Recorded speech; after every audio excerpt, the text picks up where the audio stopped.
9 chapters we studied here in Sefer Melachim.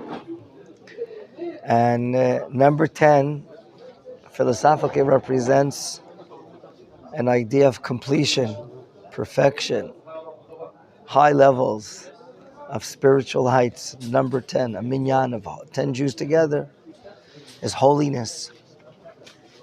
So we could say, now that we've reached and finished 10 chapters, and as we're going to begin now from the high flights that we've reached above, we're now going to come on a landing pattern. And this landing pattern will certainly share with us a decline. We're going to learn the first 10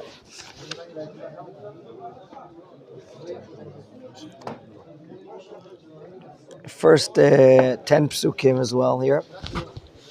Aleph, we're going to try to understand the pshat, the simple meaning. And then second, we'll raise some major questions and see if we can answer them. Okay? Perek Aleph. V'amelech Shlomo ahav nashim nochriyot rabot v'et bat paro.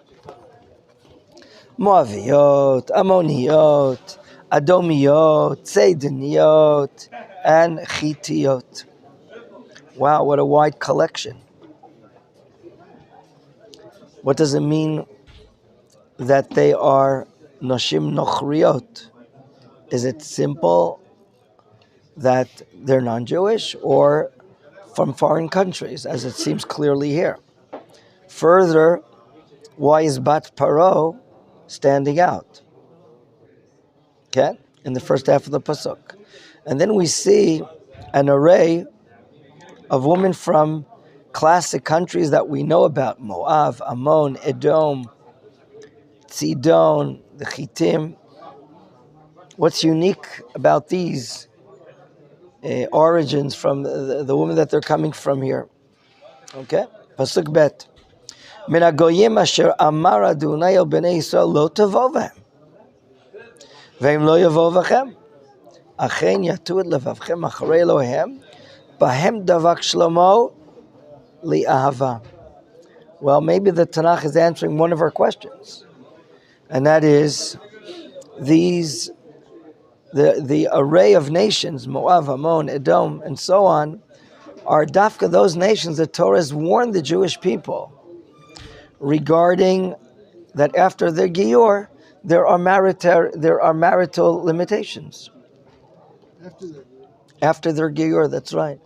And here, Shlomo is marrying specifically into these nations. Why? Didn't the Torah tell us that apparently their cultures, their religions have the ability to sway the hearts of men after their gods? So that's another question. And at the end of the pasuk it says, Davak Shlomo le'ahava. What kind of love is the Tanakh talking about? Is Shlomo a function of his Yetzer Hara? He can't overcome his Yetzer to be with women? Is it a diplomatic matter? Or is it something else? Furthermore, li'ahava is a very unusual term. There's a parallel in Sefer Yehoshua. When the lamed comes in front of the word, it's usually for the sake of a specific objective. Okay? L'shem matara misuyamet. What matara, what kind of love is mentioned here that he's attached to it, he's cleaving on? Let's go on. Pasuk Gimel. Vayilo nashim sarot. Sarot, the Targum says, nisuot, married to them. Another 700. Imagine. Or Yonatan explained melachot, meaning women of royalty. Shvamot are these numbers written in an exaggeratory sense, or do we understand them in its simple way? Is it all in 1 year? Of course not. But maybe for the course of decades and decades and decades, it could be. And he has pilakshim, okay? Shloshma. Some of you know pilakshim are wives that there's no contract, no kiddushin. Okay? We've never found any king in the Tanakh that has the number of wives like Shlomo. If I ask you, is there a sin involved in here? Chet. So far, I mean, yes. no, yeah, if it's clear. How many wives is supposed to have? Okay, very good. Yes. So that's a question. The Torah in the section of royalty, Malchut, gives us limitations: gold, silver, wives, and horses. Explicitly, women, not the men. Not only that, marital responsibilities. You can't do that. That's right. So what? But right now, at this moment, what we don't see is the word sin. So we're going to have to treat this matter. We have to treat this matter here. And it says at the end of Pasuk Gimel, Vayatu nashavet libo. These women had an influence, namely a negative influence on the heart of Shlomo. Vayatu, like from the Taut, Lahatot, nitiyah, tendency, turn to. No, that's not that word, sir. No, vayatu, lahatot, to tilt, to sway, stray away. Okay. Pasuk Dalid, vayila itziknat Shlomo. Okay. When Shlomo is an older person, an older man, and we understand that his powers or abilities are limited, nashav to it livavo. His wives, meaning the aforementioned wives, caused his heart to go astray. What? Acharei Elohim achirim? After idolatry? Do we understand this on its pshat, pashut? Is this the simple meaning for its face value? Is that the Shlomo HaMelech that we know? Question. V'lo haya levavo shalem im Adonai Elohav, ki levav David aviv. The Tanakh makes an interesting narrative comparison. The heart of Shlomo was not complete to God like David was. Is that explaining his weakness?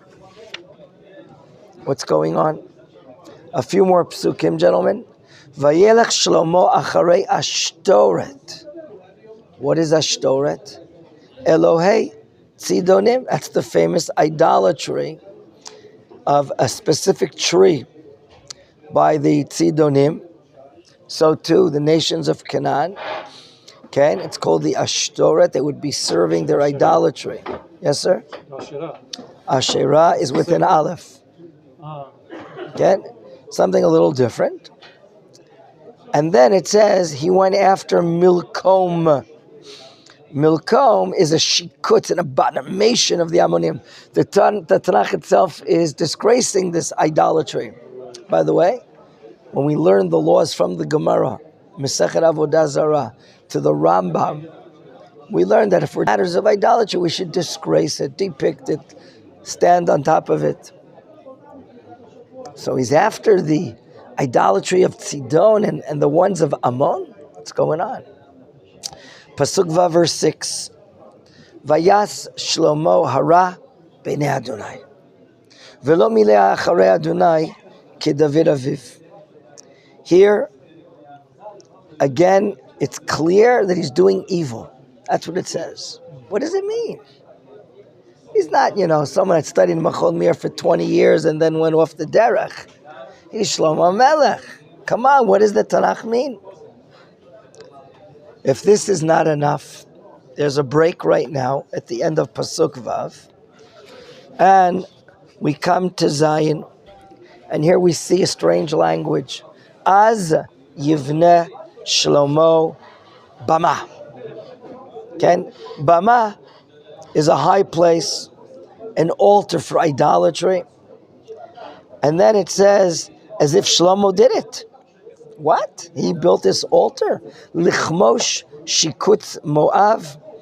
And here we're talking about the major god, idol of the people of Moav, called the Kamosh. Okay? We probably had experience in this in our 40th year when the daughters of Moav prostituted against Israel. Bahar Asher Pnei Yerushalayim. So this high place of idolatry of Moav is on one of the mountains here in Yerushalayim, probably eastern Yerushalayim, not far from the Beit HaMikdash, because it says Al Pnei Yerushalayim, facing Jerusalem from the east to the west. Furthermore, Ulemolech Shikut B'nei Ammon. So too is a high place, an altar, a bama, built for the Molech, that canon idolatry that they pass children through fires on one side and the other side. Again, the Tanakh mentions he allowed this or did this for his wives. What? Maktirot umizabchot lelohem. Here it could be that the Tanakh is hinting to what really enveloped, and we'll mention it shortly, because here it doesn't say that he did it, but his foreign wives did the ktoret of idolatry and building altars for their gods. There's no doubt here at the end of his life, at the end of it, at his old age, things are dropping. What caused it? What does it really mean? We'll get to that. I want to read two more psukim with your permission, please. Pasuk Tet, 9 and 10. Vayit anaf Adonai b'shlomo. The anger of God is kindled. Ki nata levavo, his heart. The problem mentioned here is not sin regularly, but ki nat, he swayed his heart away from God. Nata levavo me'im Hashem Elokei Yisrael hanera ilav pamayim. We learned already 2 occasions God revealed, prophesied to Shlomo, and as a result he reached greater heights. This is exactly what God commanded him not to do.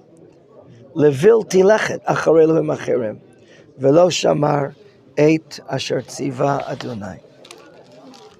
So we have a lot to explain here. What's going on? This parak is quite a fiery parak, a fiery chapter. And what kind of love are we talking about? Why so many wives? First of all, we meet up with the term Nashim Nochriot, and that he loved them. Why is he loving Nashim Nochriot? And why are they called Nashim Nochriot? It doesn't say that he's married to them, but he loved them. And Nochriot can simply be foreign wives. And does anyone here think that we're talking about non-Jewish women? Of course not. So why isn't it written? I would use what I learned from my Rabbi, is the famous Rambam. The Rambam in Sefer Kedusha, where he talks about marital relations or prohibited marital relations. The classification is Hilchot Isurei Biyah. The Rambam writes about 2 great figures in the Tanakh that meet up with non-Jewish women. One is in the book of Shoftim, Shimshon, and the other is here, Shlomo. Quote, the Rambam says, V'al ya'aleh aladat. Don't even have it enter into your mind. Don't even consider this as a possibility. What? That Shlomo married non-Jewish woman. Don't even enter your mind. Of course. One second, one at a time. He married Nashim that their origin was Nochri. Foreign. Interesting.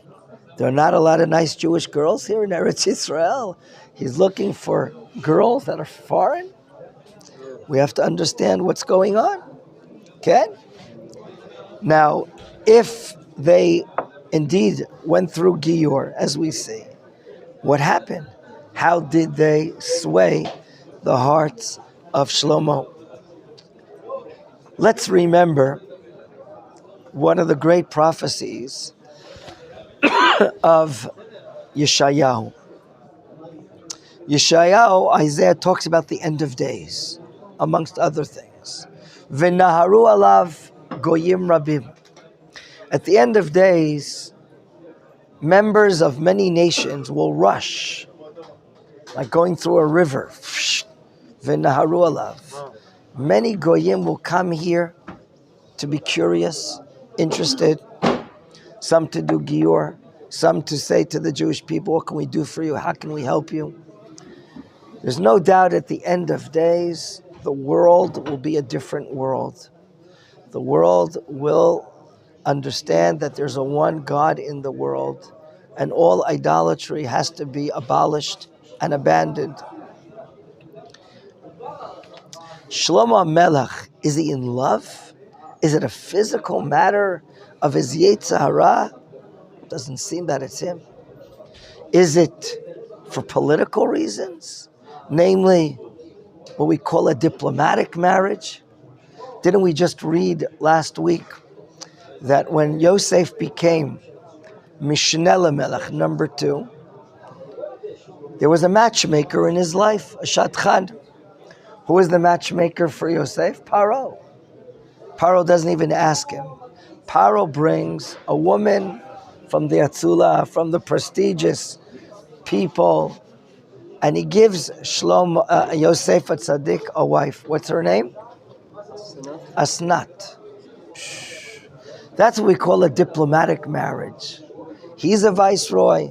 She is a very important person. They should be married together. It's the honor of the kingdom of Paro. Is that what's happening here? It's hard to say. We see that's a diplomatic matter. Well, what's going on? If we bring the famous words of Rav Shmuel Bar Nachmani. Rav Shmuel Bar Nachmani, in a famous Gemara, says, and I'm quoting him, Kol ha'omer sheshlomo chata eino ela to'eh. You're right, the same Rav Shmuel Bar Nachmani, exactly. Whoever says that Shlomo is sinning is making a mistake. But aren't there limitations in marriage? Okay? Of course there are limitations in marriage. So what's happening here? We don't see once. What? Led. So let's try to understand first. Is the number that says when he's old? First, we're looking for a sin. We don't see that it's mentioned here that he does a sin. But isn't it forbidden to marry a multiple number of wives? The Gemara explains that Shlomo understood the prohibition is that as long as they will not influence, sway his heart away from Torah mitzvah, then it's permitted. What happened? Shlomo said, I have the ability to overcome. Why? Why is he looking for these foreign wives? The Malbim, and I don't have to say that it's supported by Rav Kook, but I think two ideas that can be blended into one. Shlomo Melech, we know, was the wisest of all men. I don't know if you're aware, there are great rabbis in our generation that if you visit their library, they have books of the philosophies of Southeast Asia and India and other countries, and they know all the philosophies. They're experts in the philosophies. Okay.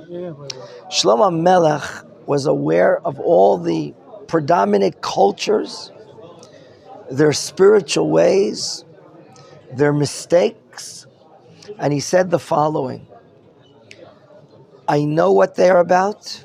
I'm confident that I have the ability to change them. And he says, my ideal is, like we say in the prayer service of Aleinu L'Shabeach, the words of Joshua, L'Takein Olam B'Malchut Shaddai. I'm going to marry those women that want to do conversion from Dafka, those nations that have a relationship historically with Israel, Moab and Ammon and Edom and Mitzrayim. He knows their cultures. He marries into converted royalty with the idea is that I'll be able through them to change their cultures. But how would that work? Shlomo thinks right now that the world is ready according to the prophecies of Isaiah. I'm going to explain that the world is ready. Remember, we are hundreds and hundreds of years after the exodus of Egypt. Am Yisrael, economically, socially, and religiously, is a center. Nations from all parts of the world are coming up to the Beit HaMikdash. They have intellectual curiosity. They have spiritual desire to know what's going on with the Jewish people. What does the name of God mean in social, in economic, in political, in military life? Shlomo thinks perhaps that he has the ability of taking these key women from these key cultures through their conversion and bringing an impact on their worlds, their cultures, through their parents and their brothers and sisters. Here, we're not talking whatsoever about a sin of his Yetzer Hara, that he wants to be with women. And neither are we talking about a diplomatic marriages here. Here, we're not talking about a private matter of the home of Shlomo Melech. Shlomo, there's not even a word of sin here. The problem here is the nation ready? Is the world ready for this? And therefore, Rabbi Shmuel Bar Nachmani looks at the pages of this Tanakh, does not identify one word of sin, but understands that the ideal plan of Shlomo failed. Not in one day, not in 1 month, not in 1 year. It could be over the period of decades. It's not even the point. It does tell us that these women, at his age of old age, were swaying him. And therefore the commentaries explain here that we're not talking about that he built altars. The commentaries do explain that it's not that he sacrificed to these altars, that he served idolatry, chas v'chalila, God forbid. Rather, he did not prevent. He was not successful in restraining, in influencing his wives to go back to their old ways. And therefore, this here is the problem.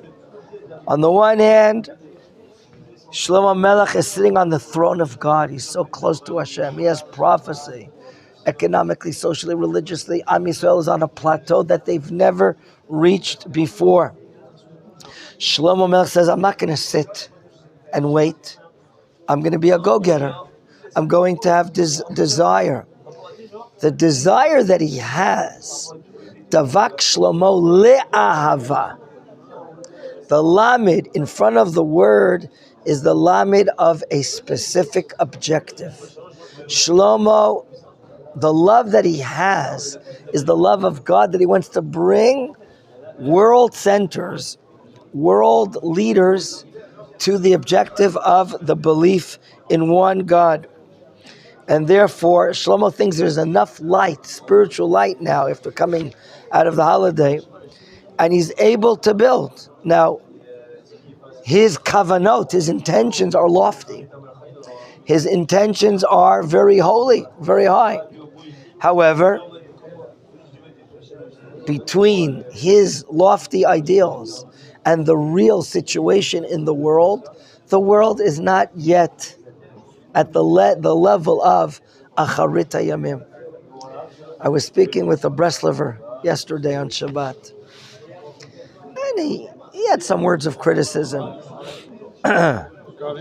regarding some people in Israel, soldiers, military leaders that don't believe in God, and they're causing trouble and this and that. Oh, he's leading me to understand we need just a little army and many people to recite Psalms. I said, he says, I prevent more danger than these leaders are preventing by my reciting Psalms. I said, that's interesting.